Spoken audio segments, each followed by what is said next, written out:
The long-anticipated meeting between U.S. President Donald Trump and Chinese President Xi Jinping has finally taken place. And at first glance, it appears to signal a thaw in relations between Washington and Beijing. According to reports from The Guardian and Reuters, many had expected this round of talks to become the turning point that could end months of global economic instability caused by the ongoing trade confrontation between the world's two largest economies. Headlines across major outlets hailed it as a breakthrough and a historic agreement. Yet, beneath the excitement, the reality was far more restrained. Despite Trump's enthusiastic claims that the meeting was fantastic and marked an agreement for the ages, no documents were signed, no framework was officially adopted, and no timelines were set. And that's the key takeaway. Without anything on paper, there is no true agreement. Expectations had been immense. After months of tit-for-tat escalations, from tariffs on goods to restrictions on rare earth exports and even threats of 100% duties, both leaders entered the summit under heavy pressure. Washington knew that without some compromise, markets could tumble and supply chains could rupture. Beijing understood that prolonged tension risked internal instability and declining investor confidence. During the meeting, which took place on the sidelines of the APEC summit, the two sides discussed several key issues: rare earth minerals, agricultural trade, and the fentanyl crisis, a topic Trump has long linked to China. Beijing signaled a willingness to increase imports of American soybeans, a move warmly welcomed by U.S. agricultural markets.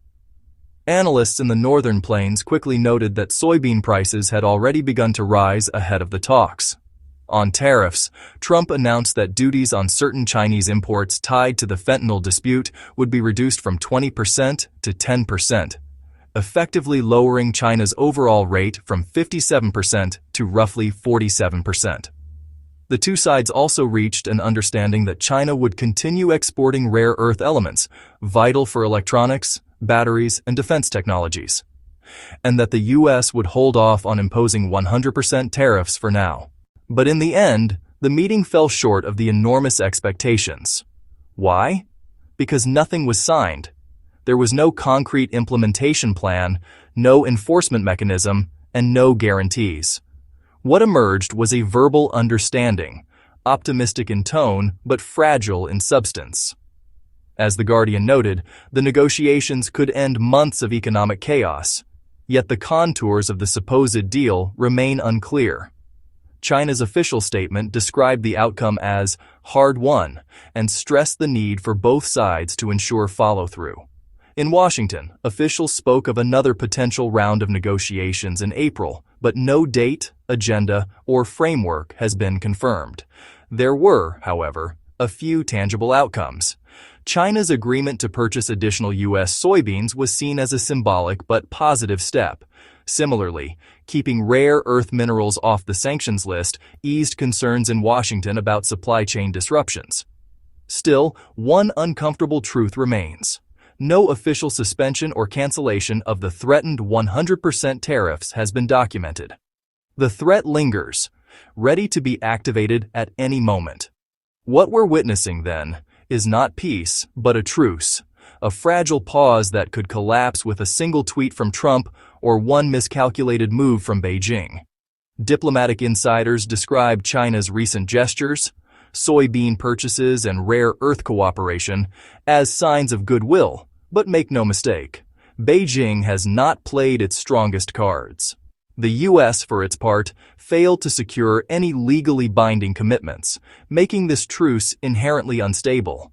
Had Trump managed to sign even a basic framework agreement with enforceable terms, he could have claimed a historic victory.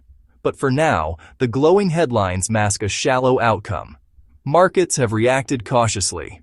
U.S. farmers are pleased but realistic. The soybean deal won't change the overall landscape. Chinese officials, meanwhile, are relieved to have avoided a rare earth export standoff, yet they still hold leverage. Both sides seem to be in wait-and-see mode. As analyst Martinson from the U.S. Northern Plains put it, China's soybean move is the most modest gesture of goodwill we've seen before negotiations, not a concession.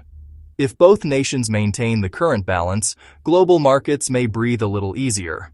Supply chains could stabilize, and the fear of immediate escalation might fade. But if either side interprets this temporary calm as weakness, the trade war could reignite overnight.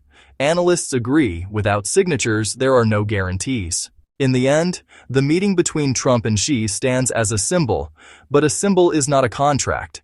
It was a gesture, meaningful but hollow. A pause rather than peace. A truce between the US and China is inherently unstable. A single statement, a single misstep, and it all unravels. The photo of the two leaders shaking hands may project confidence and optimism, but behind those smiles lies uncertainty. The markets remain nervous, the supply chains fragile, and the future unwritten. And yet, despite its limited results, the meeting carried weight. It was a quiet intermission, a moment of calculation before the next round. Sources from Bloomberg revealed that behind closed doors, both sides discussed forming a temporary coordination council, a hotline between the White House and China's State Council designed to prevent sudden escalations. For now, however, that idea remains just that, an idea, not a policy. Asian financial insiders later reported that the Chinese delegation came to the summit with a surprisingly soft approach.